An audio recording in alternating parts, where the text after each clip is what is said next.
रोड़ा भी खागा, मिट्टी भी खागा, खनन भी थे करवाया, पट्टे भी तुमने बंटवाए, अवैध उत्खनन भी आपने करवाए। क्या कहना आपका इस विषय में? अरे तो मैं ये कह रहा हूँ भाई साहब, हम तो खा गए तो सजा दे दी ना हमको। भाई केंद्र में भी हम नहीं है ना, अभी हमारा क्या, हम 11 साल से हम है क्या कहीं, और राजस्थान में आपको बैठा दिया पर्ची से, आपको भी चुना तो नहीं है जनता ने। राजस्थान के सियासत की राजनीति में इस समय एक बड़ा मुद्दा चल रहा है।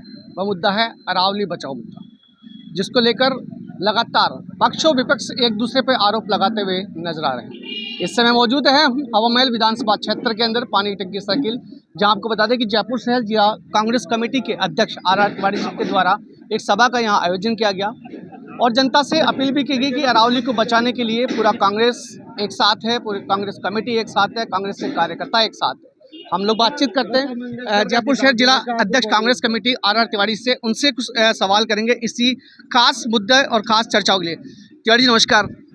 अरावली को लेकर बड़ी चर्चाएं चल रही है सोशल मीडिया पे, पक्ष और विपक्ष के द्वारा आरोप भी लगाए जा रहे हैं और ये भी कहा गया है कि सुप्रीम कोर्ट ने ये निर्धारित भी किया है कि 100 मीटर के ऊपर वाली जो क्षेत्र है उसे अरावली माना गया है, बाकी को नहीं माना गया है। विपक्ष का यह है कि कांग्रेस लगातार जो है इसे भ्रामक दुष्प्रचार बता रही है, जबकि भजन लाल शर्मा ने ये कहा है कि हम लोग अरावली को छेड़छाड़ जो है नहीं करने दें। क्या कहना आपका? मैं ये कह रहा हूँ, सुप्रीम कोर्ट के सामने ना तो कोई राष्ट्रपति महोदया होती है, ना कोई उपराष्ट्रपति, ना प्रधानमंत्री, ना मुख्यमंत्री।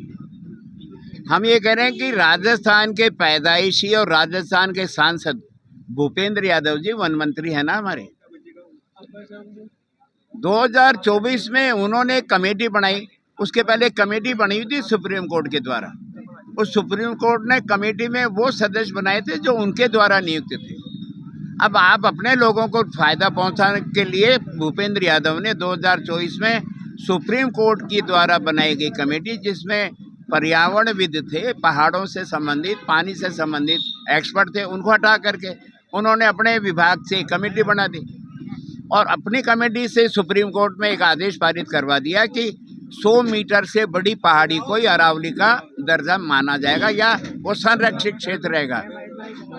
अब आप बताओ, 100 मीटर से छोटी जो पहाड़ियां हैं उनका उत्खनन करने का आपको लाइसेंस देने के लिए सुप्रीम कोर्ट का अगर रेजुलेशन है, उसको तो मानना ही पड़ेगा ना। अब मुख्यमंत्री जी कह दो, प्रधानमंत्री जी कह दो, कल को अगर कोई ठेकेदार, कोई खनन माफिया जा करके कहे कि साहब मेरे को खान अलाट करो, ये तो 100 मीटर से छोटी है, हम कह देंगे हमने तो बैन कर रखी, वो कह देगा सुप्रीम कोर्ट का आदेश है, इस पे आप बैन ही नहीं लगा सकते हो। हमारा मानना है कि लोगों को गुमराह तो आप कर रहे हो। हमारा सीधा सीधा से एक ही मांग है, माननीय प्रधानमंत्री जी, आपका पर्यावरण विभाग, आज इसमें मुख्यमंत्री का तो कोई लेना देना ही नहीं है, ये तो केंद्र सरकार के नीचे आती है तमाम हालात। तो हम ये कह रहे हैं कि प्रधानमंत्री जी अपने विभाग से सुप्रीम कोर्ट में वो नया एफिडेविट दे दे कि वो जो 100 मीटर से आपने बड़ी पहाड़ी को अरावली का हिस्सा माना था, कृपया उसको विड्रॉल कीजिए। और सबसे बड़ी मज़ेदार बात यह है कि आज सुप्रीम कोर्ट के मुख्य न्यायाधीश सहित 3 सदस्यीय बेंच ने स्वप्रसंज्ञान ले लिया, क्योंकि पूरा राजस्थान, गुजरात, दिल्ली और हरियाणा में जन आंदोलन चल रहा है। इसको राजनीति से कोई लेना देना नहीं इसमें। ये बात तो अशोक गहलोत जी ने उठाई, चूँकि राजस्थान के सबसे पहले इस अरावली को मामले को उठाने वाले हैं अशोक गहलोत जी। तिवारी जी, लेकिन कल जो भजन लाल जी का जो स्टेटमेंट था वो ये था कि रोड़ा भी खागा, मिट्टी भी खागा, खनन भी थे करवाया, पट्टे भी तुमने बंटवाए, अवैध उत्खनन भी आपने करवाए। क्या कहना आपका इस विषय में? अरे तो मैं ये कह रहा हूँ भाई साहब, हम तो खा गए तो सजा दे दी ना हमको। भाई केंद्र में भी हम नहीं है ना, अभी हमारा क्या, हम तो 11 साल से हम है क्या कहीं, और राजस्थान में आपको बैठा दिया पर्ची से, आपको भी चुना तो नहीं है जनता ने। आपके लिए राजनाथ सिंह जी पर्ची लाए थे, पर्ची खुलवा दी वसुंधरा जी से, आप बन गए मुख्यमंत्री। भाई भाग्य के धनी हुआ, पहली बार का विधायक राजस्थान जैसे 7 करोड़ का बड़ा जो राज्य है उसका मुख्यमंत्री बन जाओ। हेलीकॉप्टरों में घूम रहे हो 20 दिन, पूंछ का लोटाटा में वो भी आ गया, जहां आप जाते हो ना ढोक देने के लिए, वो भी अरावली पहाड़ी में किसी दिन वो भी निकल जाएगा। आप कहाँ ढोक देने जाओगे? भाई आप हो ना भरतपुर वाले, गिरिराज महाराज की जय, वो पहाड़ में ही है। हमारे कृष्ण भगवान ने उस पहाड़ी को उठा करके जनता को बचाया था, वो पहाड़ भी उसी अरावली में ही आ रहा है। ऐसा भी कहा गया तिवारी जी कि ग्रीनवॉल प्रोजेक्ट जो है मोदी जी ने लागू किया था, जिसमें उन्होंने ये स्पष्ट निर्देश दिए कि इस प्रोजेक्ट के अंदर जो है जैव विविधता को बढ़ाया जाएगा। साथ ही जो है हरियाली के जो प्रोजेक्ट हैं उनके अंदर हम लोग जो है प्लांटिंग करेंगे। अवैध जो माइनिंग हो रही है उस पर हम लोग जो है बिल्कुल बैन की। भाई अवैध माइनिंग कोई सरकार नहीं रोक सकती। बेईमानी तो सरकार का बाबू ही कर रहा है दफ्तर में बैठ के ही। तो पहाड़ों में कौन जा कर के चेक करेगा? ना कोई बीजेपी की सरकार खनन को, अवैध खनन को रोक सकती है, ना हम रोक सकते हैं। स्पष्ट बात है। जब आदमी बेईमान हो, सरकार का बाबू भी बेईमान हो, लिखा पढ़ी कौन करेगा? खान विभाग का बाबू। वो कह देगा खान टूटी नहीं, और टूट गई, मुख्यमंत्री थोड़ी जाएगा। मैं ये कह रहा हूँ, आपको एफिडेविट देने में जोर क्या आ रहा है? अब तो स्वयं प्रसंज्ञान ले लिया मुख्य न्यायाधीश महोदय ने। गवाई साहब जब मुख्य न्यायाधीश थे वो लगा के गए थे ये। अब आज जो हमारे मुख्य न्यायाधीश महोदय हैं उनके साथ में 3 सुप्रीम कोर्ट के जजों ने स्वयं प्रसंज्ञान लिया है। तो आप साथ के साथ ही पेश कर दो ना आप, लेकिन बेशर्मी से आप करोगे नहीं।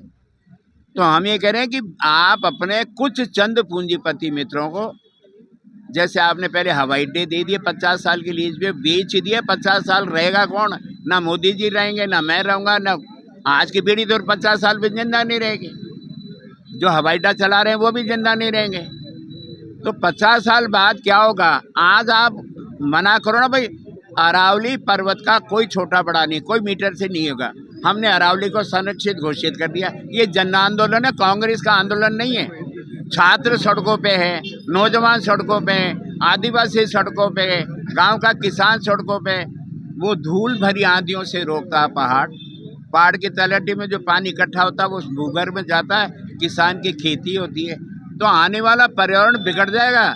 माननीय, अगर आपका शासन ऐसा चला तो 50 साल बाद हमारे जो पोते पड़पोते सड़पोते होंगे ना, वो गर्म हवा के लू में थपेड़े खाएंगे। जैसे मेला बन जाएगा पूरा जयपुर। हाँ, पहले जैसे राजस्थान का नाम रेगिस्तान था, तो वो पूरा राजस्थान पहले के जैसे रेगिस्तान बन जाएगा। राजस्थान ही नहीं बनेगा, हरियाणा भी चपेट में आएगा। और दिल्ली तो अभी गैस चैम्बर बनी हुई है। इन पहाड़ों के कारण से थोड़ा बहुत बचाव, अगर ये पहाड़ वहाँ से भी हट गए तो वो तो खत्म ही हो जाएगी ना। दिल्ली, गुजरात भी इसका हिस्सा है। तो 4 राज्यों के करोड़ों लोग इससे प्रभावित होंगे। हम निवेदन ही कर सकते माननीय, सुप्रीम कोर्ट में जाकर के अपने भूल को सुधार करो। तो आप सुन रहे थे भी जयपुर शहर कांग्रेस जिला कांग्रेस कमेटी के अध्यक्ष RR तिवारी जी को, और अरावली को लेकर क्या उन्होंने संबोधन दिया। इस प्रकार के आगे की आवाज़ न्यूज़ के साथ जुड़े रहिए और कमेंट्स में बताइए कि आपकी क्या राय है। देखते रहिए आवाज़ न्यूज़ 24 जयपुर।